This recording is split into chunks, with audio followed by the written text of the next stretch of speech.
Vamos entonces a escuchar al doctor López-Gatell.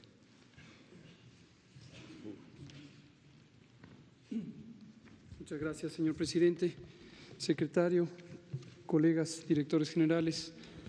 Muy buenos días a todas y todos ustedes. Continuamos solo con algunos detalles de lo que ayer platicábamos sobre el coronavirus y justamente como dice el presidente, en los últimos 2 días nos ha llamado la atención este fenómeno de desinformación. Y nos llama la atención porque la desinformación, sabemos, está plenamente estudiado, que puede ser parte, por un lado, del miedo. Como dijimos hace unos pocos días que trajimos a la doctora Lorena Rodríguez Bores, especialista en salud pública mental, que explicó cómo el fenómeno de miedo se produce de manera natural en los seres humanos y en la sociedad, pero se empieza a amplificar por contagio, literalmente, no es una metáfora, literalmente el miedo se contagia y también es un reto de salud pública el lograr mantener la calma sin perder la atención y sin perder la ocupación de responder ante un fenómeno que ciertamente es importante y con el que debemos mantener atención, conocimiento, información clara y responder. La sociedad puede y debe responder para cuidarse a sí mismo cada persona, cuidar a sus cercanos, a su comunidad y a la sociedad en su conjunto. Entonces, volvemos a abrir este comentario con esta idea: de nada sirve el miedo, de nada sirve el pánico, pero es una reacción natural. Entonces, tenemos que bajarle al miedo para situarnos en la realidad, saber que es un fenómeno, una epidemia, que tenemos que estar atentos para hacer las medidas de salud pública, las medidas de prevención y control adecuadas, ni de más ni de menos. Ahora, en este tema del pánico, también lo que notamos en los últimos 2 días, en especial ayer, y es parte de lo que monitorea nuestra unidad de inteligencia epidemiológica, es la propagación de rumores. Y la propagación de rumores es un fenómeno que puede amplificarse por una respuesta social de miedo, pero también puede ser inducido por desinformación dirigida. Y esto lo digo porque a veces es difícil distinguir la legítima preocupación de personas que tienen responsabilidades, por ejemplo, directivos o jefes de instituciones estratégicas, instituciones importantes, por ejemplo, las universidades, las instituciones de educación superior, puede haber un legítimo interés de contribuir a la prevención. Y tenemos expertas, expertos en las universidades, colegas muy apreciados por nosotros, que ayer nos estuvieron llamando para decirnos: tenemos la impresión de que no se está haciendo suficiente en diagnóstico, no se está detectando los suficientes casos. Yo quisiera explicar para ellos, aunque ayer lo hablamos, pero también para todos ustedes y para la ciudadanía, cuáles son los elementos técnicos de la vigilancia que nos permiten decir con razonable certidumbre y confianza que sí estamos monitoreando por 6 mecanismos diferentes la distribución del virus.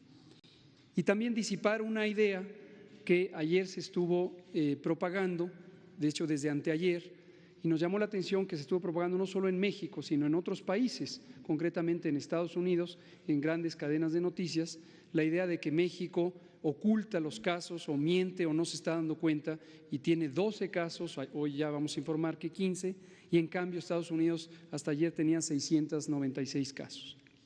Vamos a explicar en términos técnicos cómo debe interpretarse esto y cuál es la razón. La razón no es ningún misterio, lo van a ver incluso gráficamente.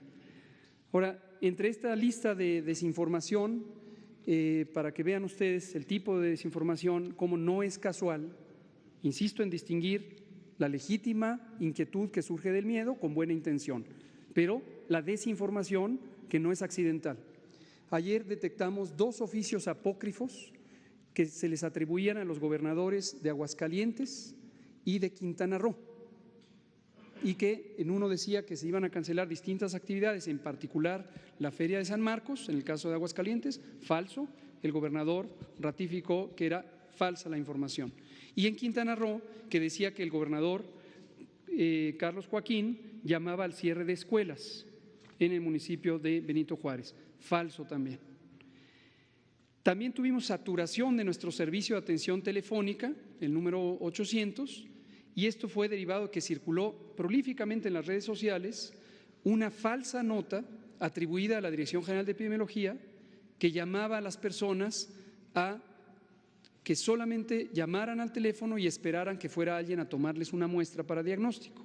Falso. Esta información, que originalmente la habíamos publicado 2 meses atrás para una situación muy específica de los viajeros que venían de China, cuando eran muy poquitos casos en el mundo, después se distorsionó y se hizo masiva con esta idea falsa de que va a ir personas a tomar muestras a domicilio.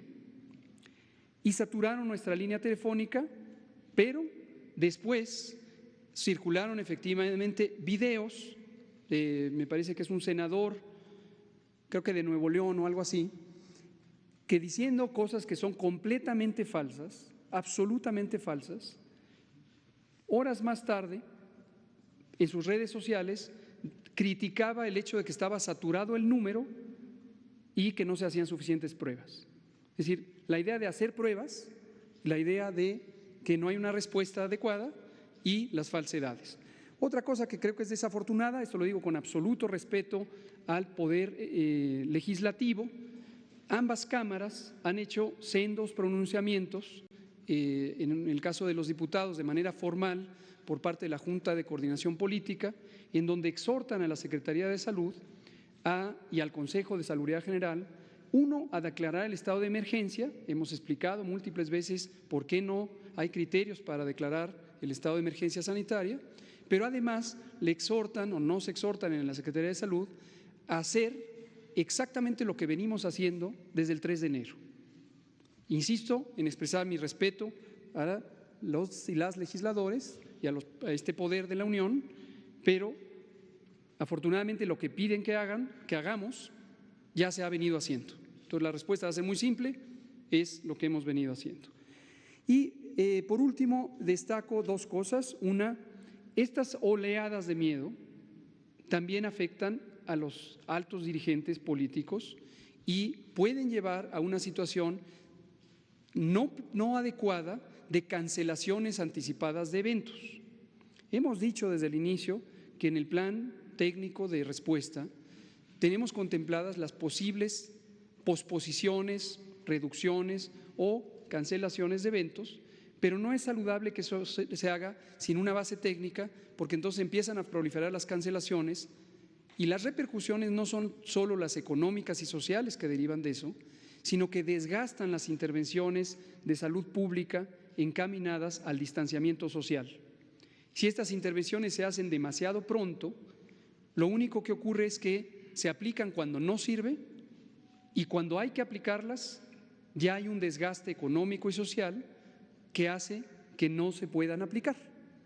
Entonces hacemos un llamado a la calma en ese sentido, reiteramos, insistimos en que tenemos perfectamente identificado el plan técnico de que podría ser útil hacer restricciones de eventos públicos, pero no hay que hacerlo de manera desordenada y sin que esté acoplado a la realidad epidemiológica. Tiene que hacerse cuando es adecuado. Y por eso es importante mantener el orden, la calma, la disciplina institucional y la comunicación. Y lo otro es el contexto internacional. Estados Unidos, como conocemos, hace 48 horas decretó una ampliación de lo que ya había establecido desde febrero, que es la restricción de la entrada de viajeros internacionales provenientes de sitios donde hay transmisión. Originalmente lo hizo a inicio de febrero para el caso de China y hace un par de días lo amplió a los países europeos, excepto el Reino Unido, Un poco difícil de visualizar cuál podría ser la mecánica, en el sentido que el Reino Unido tiene una transmisión semejante a la de los otros países europeos. Pero más allá de eso, llama la atención que estas medidas extremas no son necesariamente las que se usan en varios países del mundo. Destaco Canadá, vecino de la región y vecino directo de Estados Unidos, país donde también hay una fluida relación económica y social. Canadá no está usando este tipo de medidas, como México tampoco está usando este tipo de medidas. Reino Unido ayer también expresó en palabras del primer ministro cuáles son las medidas que está implantando, y aunque hace un señalamiento donde califica de manera intensa su preocupación sobre esta epidemia, las medidas técnicas que se usan, que provienen indudablemente de las recomendaciones técnicas de su magnífica Agencia de Salud Pública, son muy parecidas a las que estamos implantando en México, algunas incluso más leves de las que tenemos en México. Por ejemplo, simplemente llama a que se mantengan en casa voluntariamente quienes tengan síntomas, esto lo dijimos ayer, no se está llamando a cierre de escuelas y se está insistiendo en la protección de los adultos mayores. Vámonos a los datos. En este mapa, que procede de la Organización Mundial de la Salud, que lo publica todos los días, quiero destacar dos cosas. Tienen ahí los casos acumulados, que los presentamos todos los días en la noche, y lo que llama la atención positivamente es cómo la epidemia empieza a ceder en algunos lugares, concretamente en China. Esto lo pueden ver en la tabla que está en el lado izquierdo de la diapositiva. En el último renglón tenemos el penúltimo renglón, tenemos la región de Asia sudoriental, que es la región donde está China, y ya solamente en las últimas 24 horas hemos tenido 32 casos provenientes de esa región, no solo de China. Entonces, esto es importante porque si uno se fija solamente en los acumulados, siempre van a ser grandes. Ya se acumularon 125,000 casos en el mundo, 80,000 en China, pero en China ya no están aumentando los casos. Y en la región suroriental de Asia, que incluye a Japón, que incluye a Corea, Tailandia, etcétera, ya no se están acumulando tantos casos, quedan poquitos, van en una fase de descenso. Y geográficamente la epidemia se ha desplazado desde luego a otras regiones. Y lo segundo que quiero destacar es cómo el mapa hay que interpretarlo visualmente con cuidado, porque uno ve el país completo marcado, en este caso en color rojo, como países con transmisión activa, pero como lo voy a ejemplificar con el mapa de Estados Unidos, esta transmisión ocurre en parches, no necesariamente es todo el país. El mapa de México lo que nos muestra, esta es la actualización, es donde ha habido los casos confirmados, agregamos 3 más respecto al informe que dimos ayer, 4 más porque el informe lo habíamos dado en 12 casos, ahorita tenemos 15 casos, y obviamente los casos sospechosos seguirán aumentando y en la medida en que se descartan, se pasan a los casos descartados que están en la casita verde ahí al inicio. Destaco que de los casos confirmados en México, de los 15 casos, el 80%, como suele ocurrir y se describió en los otros países, son casos de enfermedad leve, se han tratado en domicilio con las medidas generales y con el aislamiento preventivo.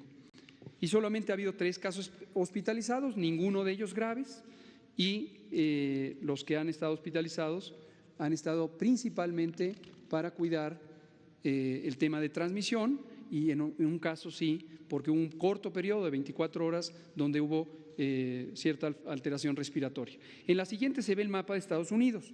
Esto ocurre en todos los países. Ayer presentamos Alemania, España y Francia. La transmisión es en parches. Vean el mapa de Estados Unidos, lo que está marcado en color más oscuro son los sitios donde se considera que hay transmisión comunitaria.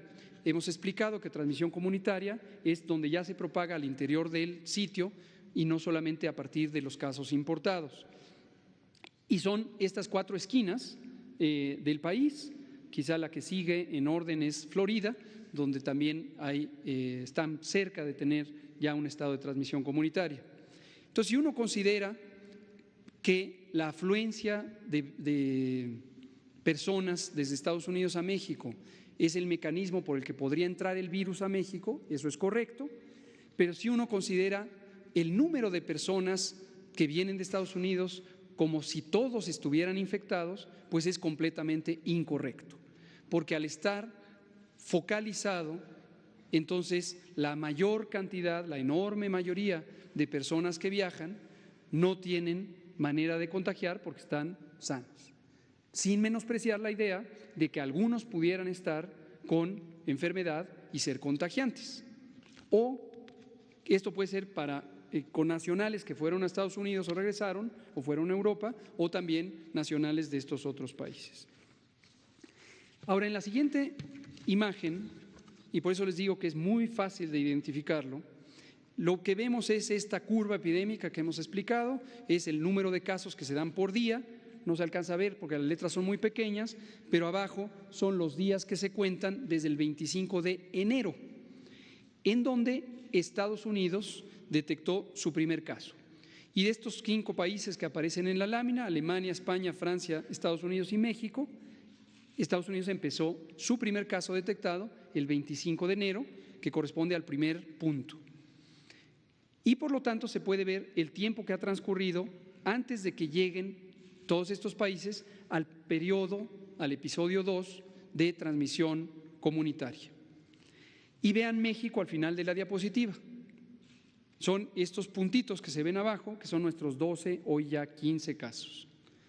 La gente se pregunta, ¿por qué México tiene 12 y los demás tienen 600, 1000, etcétera? Porque México lleva un mes de diferencia respecto al momento de su detección del primer caso. Lo que no quiere decir que no llevemos, porque lo llevamos, desde la mitad de enero, fuimos, ya hemos dicho, lo ha dicho la OMS, el primer país que tuvo una prueba diagnóstica. Entonces, hemos hecho el mismo monitoreo todos los países, pero ellos tuvieron casos aproximadamente un mes antes, lo cual no resulta ninguna sorpresa. La afluencia de pasajeros y la relación también comercial entre los otros países, por ejemplo, Estados Unidos con China en su momento o Estados Unidos con la región europea, es muchísimo más intensa de la que existe entre China o Europa con México. Entonces, por esa razón, tuvimos menor intensidad de la posible entrada del virus. Pero vean ustedes cómo todos esos países durante todo un mes tuvieron incluso menos casos que México. Vean a España, que a lo largo de todo ese mes tuvo 2 casos y durante todo un mes estuvo con 2 casos. Si en su momento se hubiera pensado lo mismo que se está planteando ahorita para México, deberíamos decir que es sospechoso que España tenga 2 casos a lo largo de todo un mes, o que Alemania tenga 11 casos a lo largo de todo un mes, etcétera.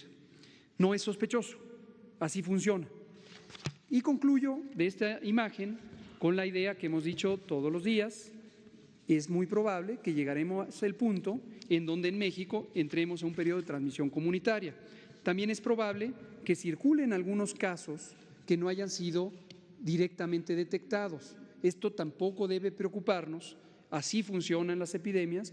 Ocurrió así en países, ya sea que hayan restringido viajes o no, porque estos fenómenos tienen un periodo de incubación poblacional. Esto es muy parecido a lo que pasa cuando nos infectamos individualmente, por ejemplo, con el propio coronavirus. Cuando entra el coronavirus a nuestro cuerpo, no podemos detectarlo porque no tenemos síntoma alguno. Y si hiciéramos pruebas en la garganta todos los días, hasta que encontramos el primer día en que hay virus, también pasarían 7 a 14 días antes de que presentemos los síntomas. Y eso médicamente se llama periodo de incubación. En la población pasa lo mismo. Hay un periodo donde no hay manera de encontrar todos los casos existentes o todas las infecciones existentes porque son demasiado pocas. Pero hay un momento en donde ya hay suficientes como para empezar la transmisión. Así funciona y lo que hay que hacer, y así lo hemos hecho, así lo hace Canadá, así lo está haciendo el Reino Unido, así lo hace la gran mayoría de los países, es estar preparados para responder apropiadamente en identificar los casos, diagnosticarlos, aislarlos preventivamente y estudiar a los contactos. Y cuando se pasa a la transmisión, donde ya no son rastreables las cadenas de transmisión, porque son muchos, están también todas las otras medidas de salud pública que hemos comentado. Esta misma noche vamos a explicar algunas de las medidas, como lo hemos hecho antes, pero en este periodo esperable de transición hacia la fase 2. Ya lo explicaremos técnicamente en la noche. Ahora, pasemos al tema, y me voy ya más rápido, de las pruebas. Esta idea de cuántas pruebas y estas comparaciones de pruebas por millón de habitantes y que Corea ha hecho 200,000 pruebas, etcétera, no tienen una repercusión sobre la capacidad de identificar a los casos. ¿Por qué razón? Porque hay muchos mecanismos con los que se puede documentar la circulación o no circulación de los virus. Y les platico lo que hacemos en México, siguiendo el modelo combinado de vigilancia. En primera, para aclararlo de manera directa, no es ningún misterio y no tenemos que ocultar nada.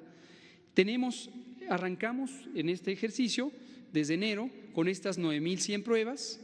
Las 9,100 pruebas están distribuidas en el Laboratorio Nacional, el INDRE, que reservamos 1,500 a nivel central, y todas las demás las desplazamos a los laboratorios estatales de todo el país, 31 laboratorios, el laboratorio de la Ciudad de México, otras 200, y los 6 laboratorios de apoyo que están en Institutos Nacionales de Salud y hospitales de especialidad, también del ISSSTE, también del Seguro Social. Hemos querido descentralizar el diagnóstico desde el inicio. Ahora, lo que se muestra en la gráfica es la cantidad de pruebas que se han hecho o que se han necesitado hacer porque ha habido casos sospechosos a los que se les hace la prueba. Y se ve por estado y vean que todavía hay una reserva importante de pruebas en cada sitio.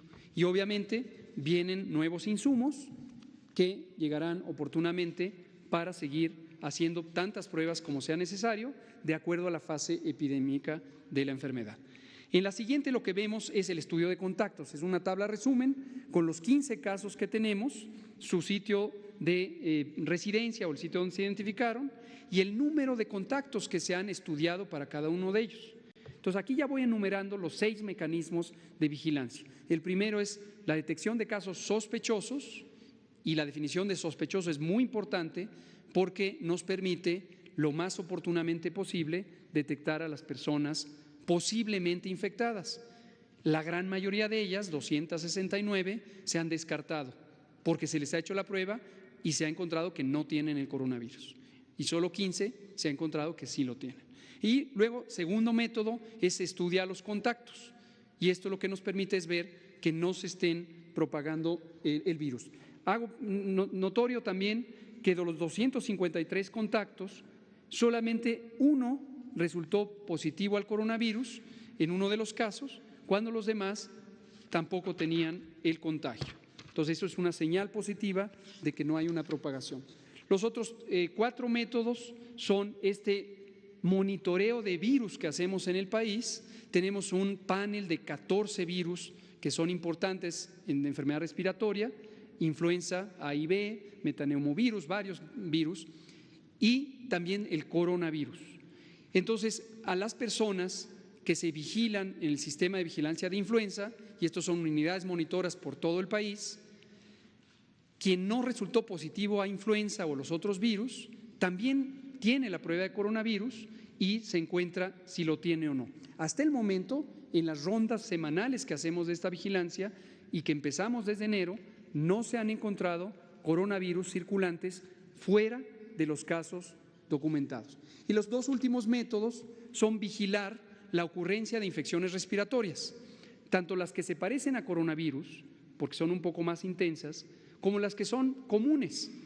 Los catarros comunes se vigilan y hay millones de catarros comunes todos los años. Es una vigilancia histórica que existe desde los años 70, pero lo que nos permite ver es en el tiempo si aumentan o disminuyen y en un momento dado esto lo tenemos hasta el nivel de cada unidad de salud y cada municipio y cada jurisdicción sanitaria y cada estado. Entonces, si hubiera una señal en donde en lugar de haber lo esperado de infecciones respiratorias empezaran a aumentar, es una señal muy temprana que no necesita de la confirmación diagnóstica para decir ahí podría estar emergiendo la transmisión comunitaria de coronavirus. Entonces, son mecanismos combinados que nos hacen eficiente y oportuna la vigilancia. Termino con una cosa muy importante. En esta diapositiva se ilustra algunas, no son todas, de las relaciones que hemos tenido para el propósito de la preparación y la respuesta con organismos tanto privados como sociales. Incluye la Conferencia del Episcopado Mexicano, porque sabemos que todas estas entidades sociales y privadas también son contribuyentes importantes de la respuesta. Básicamente las relaciones que hemos tenido, en algunos son acuerdos para poder difundir información. Por ejemplo, en las iglesias de la Iglesia Católica, desde hace 3 semanas se difunde información y además se ha hecho cierto cambio de prácticas en la ceremonia religiosa para disminuir el riesgo de transmisión en el tema de la homilía y estas cosas. Y con Google, con otras empresas dedicadas a informática, también hemos tenido una colaboración, incluso ofrecida por ellos mismos, para poder privilegiar el acceso a la información creíble, verificable y que se disminuyan los rumores y las falsedades. Con Aeroméxico, desde hace una semana más o menos, ellos han difundido a todos sus clientes información de salud pública, preventiva, que proviene de nuestros propios materiales hechos por el gobierno, por la Secretaría de Salud, y también ellos ofrecieron, y ya lo empezaron a hacer, un tamizaje de síntomas a todos los pasajeros de Aeroméxico que salen. En agradecimiento a esta empresa de aeronáutica, porque eso ayuda también a proteger no solo a los mexicanos y mexicanas, sino al resto de la población mundial. Muchas gracias.